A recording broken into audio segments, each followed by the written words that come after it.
Morning students, कैसे हैं बेटा आप सब। आपका मेरे channel quick Hindi by Babita Dhanda में हार्दिक स्वागत है। अब तक हमने जो है पोइट्री स्टार्ट की हुई है अपनी, और उसमें हम 2 पार्ट जो है वो कंप्लीट कर चुके हैं। उनमें से पहला था हमारा पार्ट 9 कबीर की साखियां, और उसके बाद पार्ट वाक जिसकी कवित्री ललित जी हैं। और आज हम अगला अध्याय जो है वो शुरू करने जा रहे हैं। पाठ का नाम है सवैये, और इसके रचयिता हैं रसखान जी।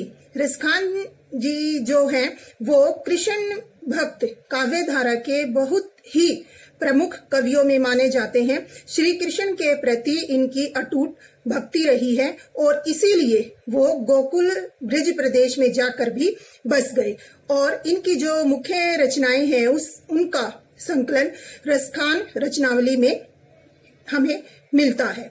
आज हम जो अध्याय शुरू करने जा रहे हैं इसका नाम है सवैये, और जो हमारे कवि हैं रसखान जी, ये दोहा, कवित और सवैया तीनों ही छंदों का इन्होंने बहुत अच्छे से प्रयोग किया है। लेकिन जो सवैये हैं उनके प्रयोग में ये अद्वितीय हैं, मतलब इनका मुकाबला धीरे से कोई नहीं कर पा रहा। बहुत ही अच्छे तरीके से इन्होंने उनका वर्णन किया है। तो आज के जो अध्याय है हमारा, उसमें हम इसी चीज का अध्ययन करेंगे, रसखान के सवैये। जैसे कि हमने सुना हुआ है, पढ़ा हुआ भी है, कबीर के दोहे, मीरा के पद, तुलसीदास जी की चौपाइयां जैसे प्रसिद्ध हैं, वैसे ही रसखान के सवैये भी बहुत प्रसिद्ध हैं।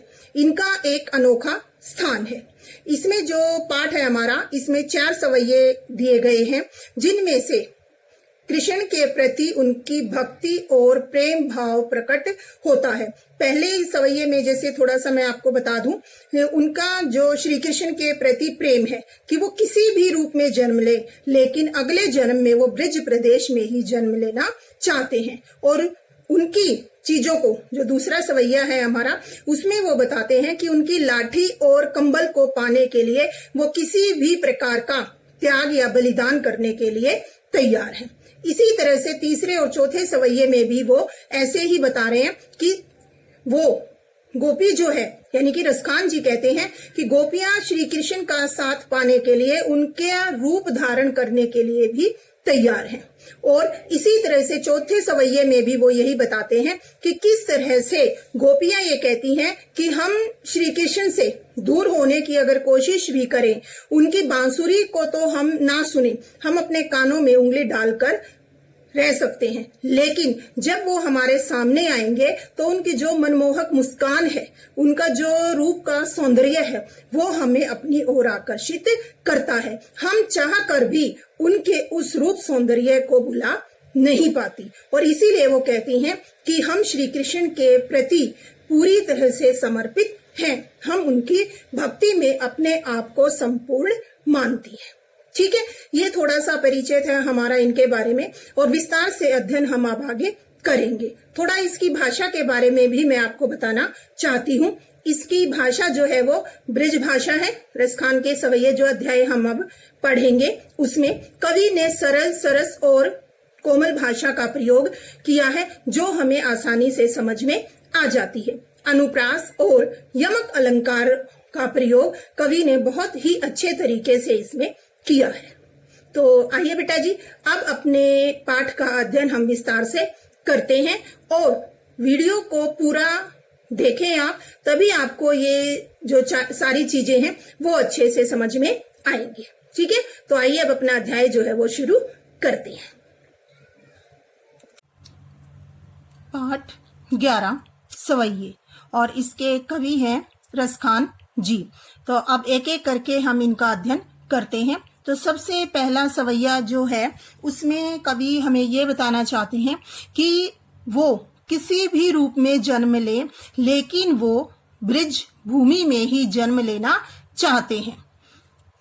मानुष हो तो वही रसखानी, बसो ब्रज गोकुल गांव के गवारन।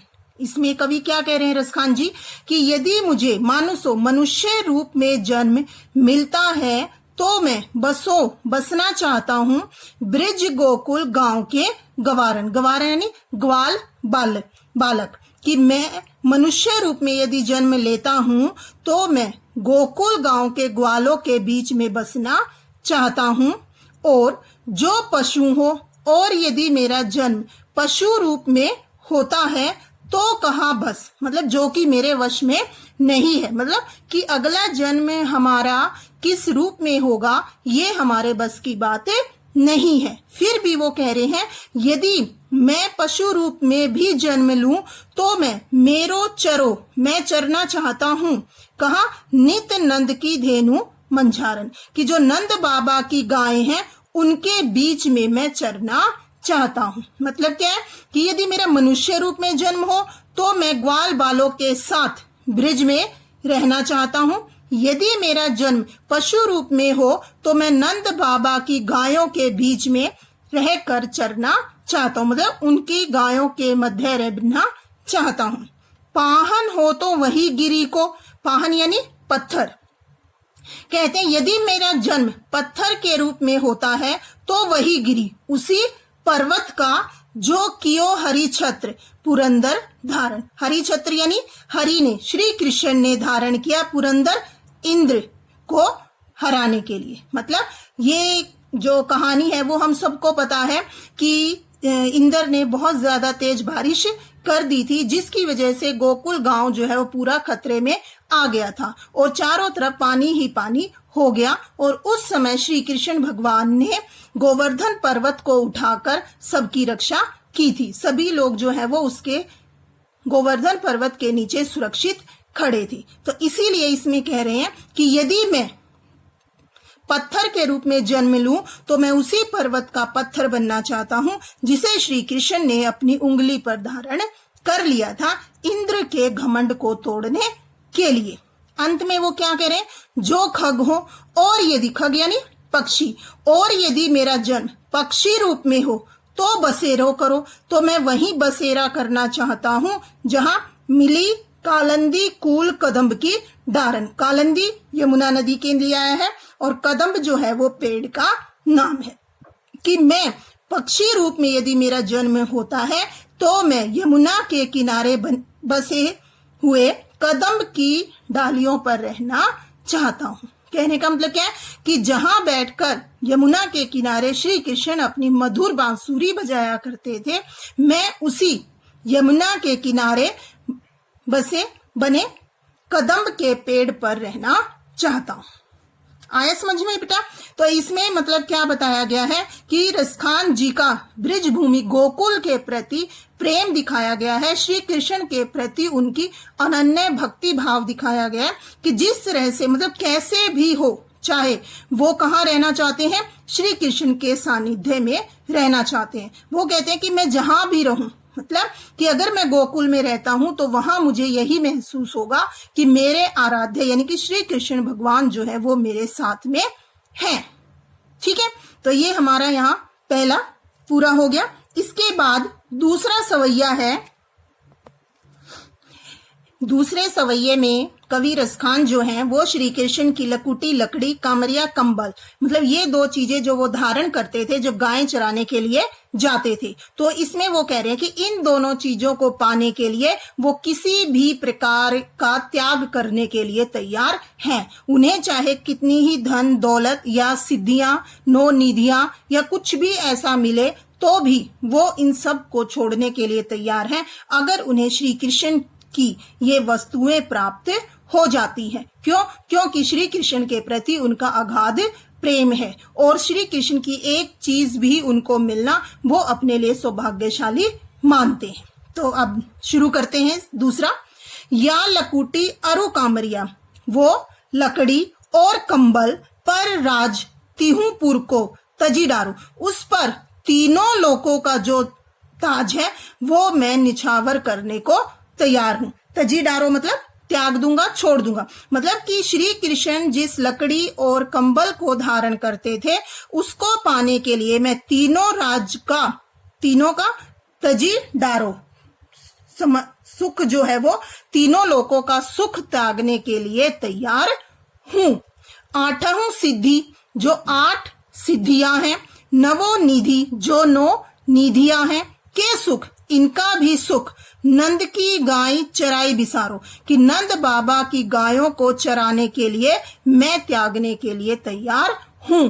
मतलब अगर मुझे नंद बाबा की गायों में रहने का स्थान मिलता है तो मैं 8 सिद्धियां और 9 निधियां जो है वो त्यागने के लिए तैयार हूं।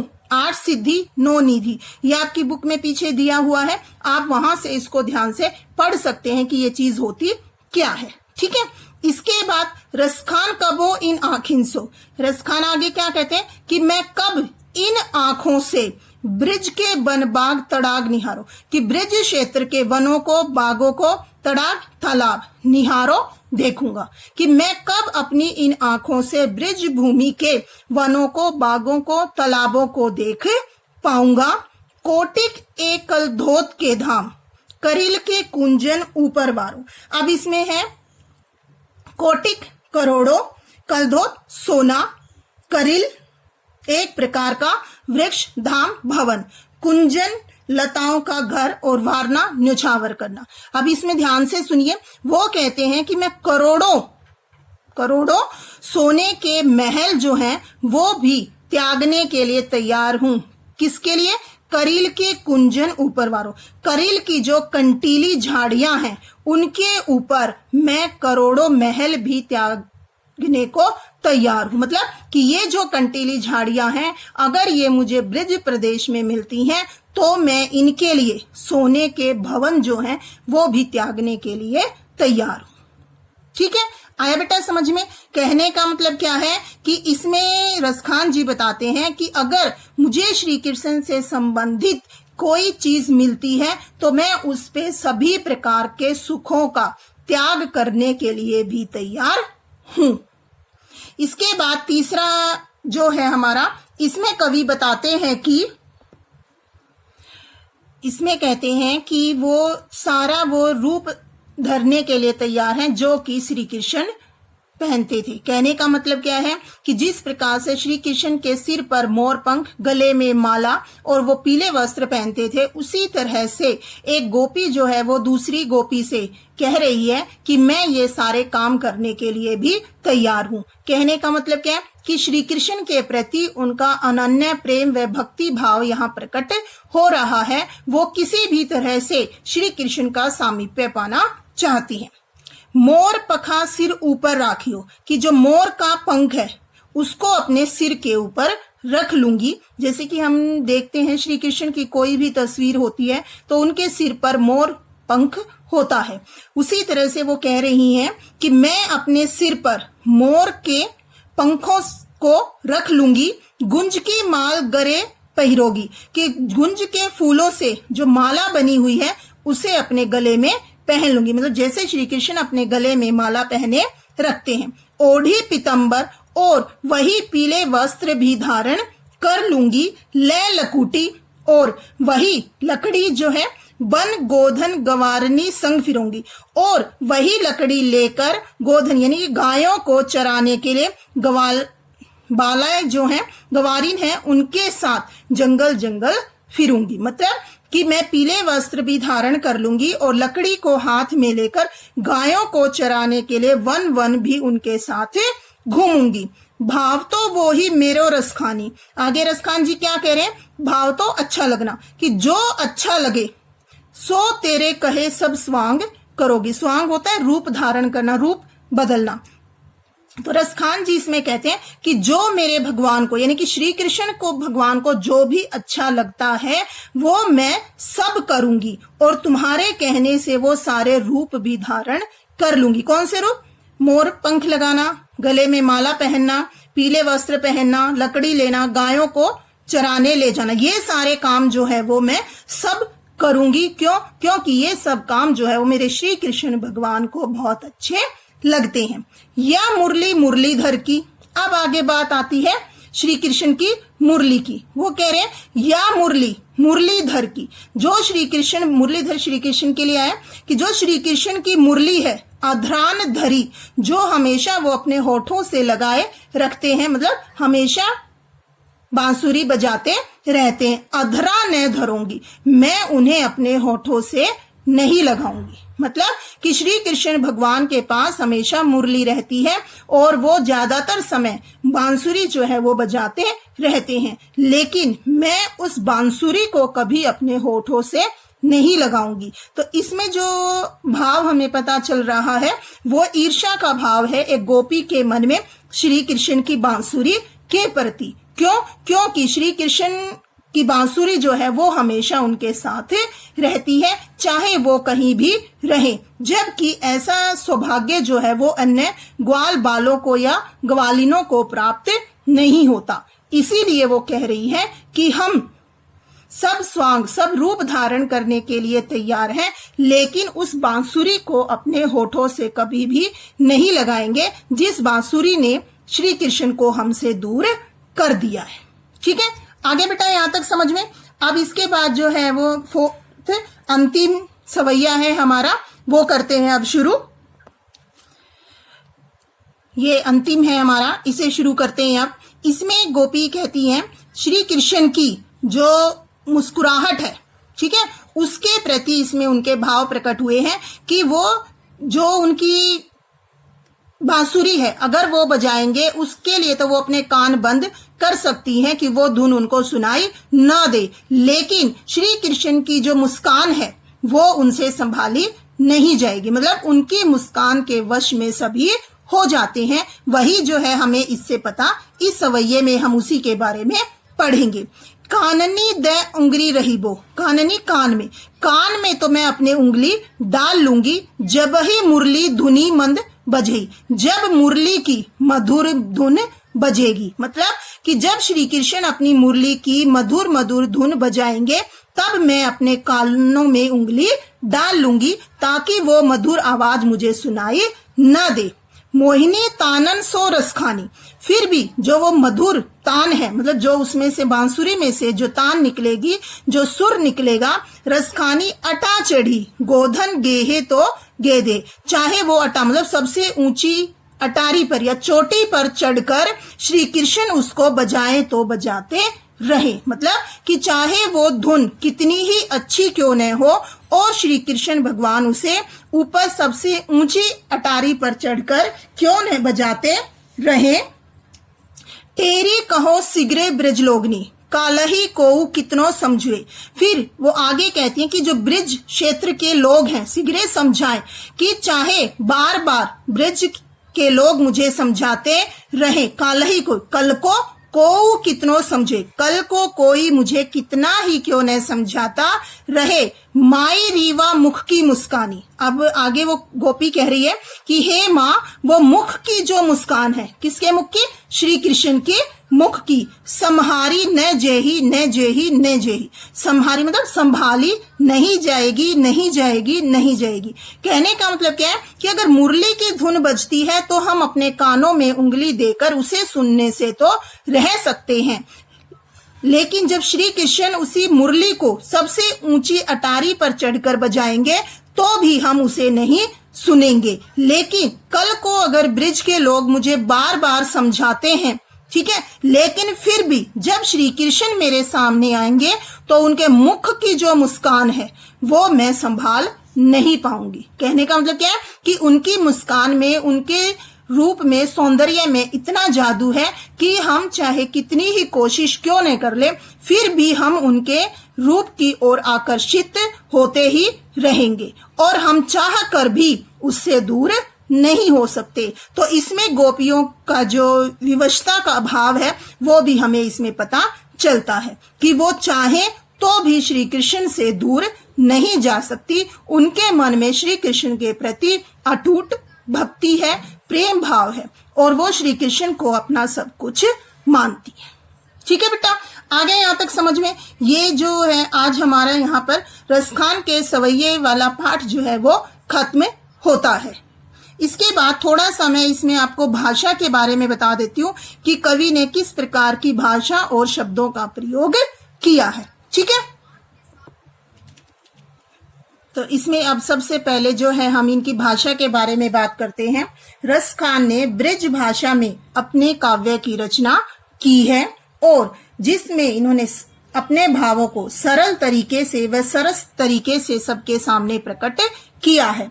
इनकी भाषा, इनके जो हैं वो सवैया छंद में रचे गए हैं। बाकी इन्होंने दोहा, कवित और सवैया तीनों छंदों का ही बहुत ही अच्छे से प्रयोग किया है, लेकिन सवैया छंद के प्रयोग में ये अद्वितीय हैं, इसलिए इन्हें रस की खान भी कहा जाता है। दूसरा, इसमें इन्होंने अनुप्रास और यमक अलंकारों का बहुत अच्छे से प्रयोग किया है। अंत में मैं यही कहना चाहूंगी कि आप इनको ध्यान से वीडियो को देखें और समझें। अगर आपको कुछ समझ में नहीं आता है तो आप मुझे कमेंट करके बता सकते हैं और मैं आपको उनका उत्तर देने की पूरी कोशिश करूंगी ताकि आपको अच्छे से समझ में आ सके। ठीक है। और अंत में एक बात और मैं कहना चाहूंगी आप सबसे कि अगर अभी तक आपने मेरे चैनल को सब्सक्राइब नहीं किया है तो प्लीज मेरे चैनल को सब्सक्राइब कीजिए ताकि सिलेबस से संबंधित जो भी वीडियो हैं वो आपके सामने समय समय पर आती रहे और आपको मिलती रहे। अपना कीमती समय देने के लिए धन्यवाद।